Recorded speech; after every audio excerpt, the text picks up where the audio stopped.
Job chapitre 38.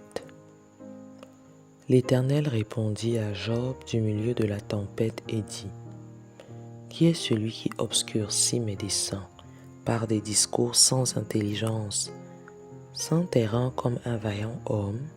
Je t'interrogerai et tu m'instruiras. Où étais-tu quand je fondais la terre? Dis-le si tu as de l'intelligence. Qui en a fixé les dimensions? Le sais-tu? Ou qui a étendu sur elle le cordeau? Sur quoi ses bases sont-elles appuyées? Ou qui en a posé la pierre angulaire, alors que les étoiles du matin éclataient en chants d'allégresse, et que tous les fils de Dieu poussaient des cris de joie?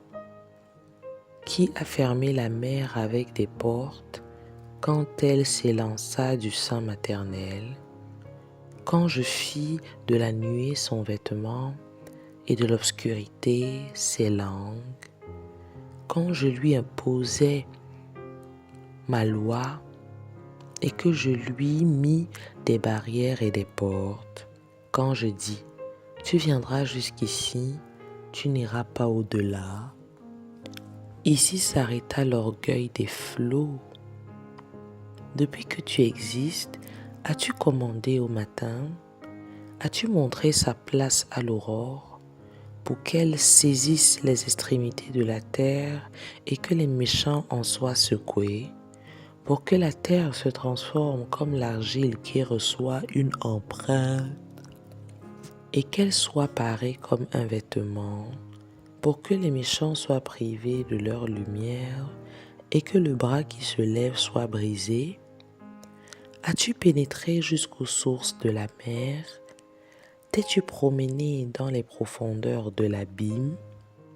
Les portes de la mort t'ont-elles été ouvertes? As-tu vu les portes de l'ombre de la mort? As-tu embrassé du regard l'étendue de la terre? Parle si tu sais toutes ces choses. Où est le chemin qui conduit au séjour de la lumière? Et les ténèbres, où ont-elles leur demeure? Peux-tu les saisir à leur limite et connaître les sentiers de leur habitation? Tu le sais, car alors tu étais né, et le nombre de tes jours est grand. Es-tu parvenu jusqu'aux amas de la neige? As-tu vu les dépôts de grêle que je tiens en réserve pour les temps de détresse, pour les jours de guerre et de bataille? Par quel chemin la lumière se divise-t-elle et le vent d'Orient se répand-il sur la terre? Qui a ouvert un passage à la pluie et tracé la route de l'éclair et du tonnerre pour que la pluie tombe sur une terre sans habitants, sur un désert où il n'y a point d'homme, pour qu'elle abreuve les lieux solitaires et arides et qu'elle fasse germer et sortir de l'herbe? La pluie a-t-elle un père qui fait naître les gouttes de la rosée, du sein de qui sort la glace et qui enfante le frimas du ciel, pour que les eaux se cachent comme une pierre et que la surface de l'abîme soit enchantée? Noues-tu les liens des Pléiades ou détaches-tu les cordages de l'Orion? Fais-tu paraître en leur temps les signes du zodiaque et conduis-tu la grande ours avec ses petits? Connais-tu les lois du ciel? Règles-tu son pouvoir sur la terre?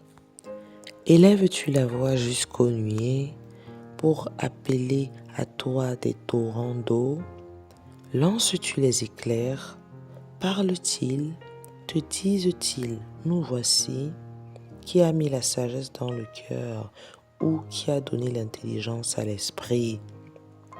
Qui peut avec sagesse compter les nuages et verser les outres des cieux pour que la poussière se mette à ruisseler et que les mottes de terre se collent ensemble?